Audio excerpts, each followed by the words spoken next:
ใจลองไปขอบสนามหน้าไปเลยสวีทาสวีทา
เป็นเจ้าของสนามรอบไป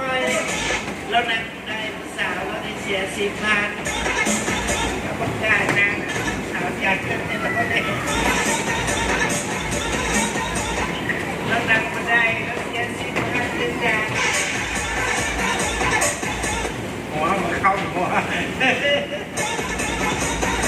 แล้วนั่งได้แล้วนั่งเตือนแล้ว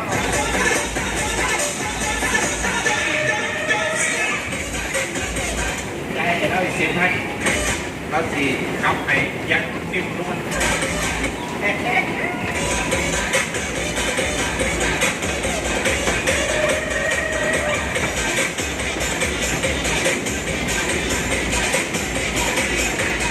ก็ซิกเนี่ยพนักงานจะเสียนะครับเสียก็ต้องแก้ว10,000ต้องแก้วนะ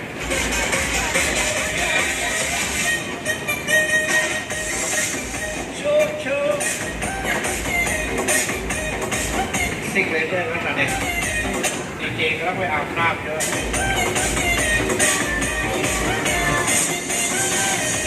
เมื่อไหร่เราเป็นคนสะอาดเราเราอาบยังหน่อยวะล่ะวันหนาสปินหาเลยเจ้าของสนามเลยรอบใหม่เลย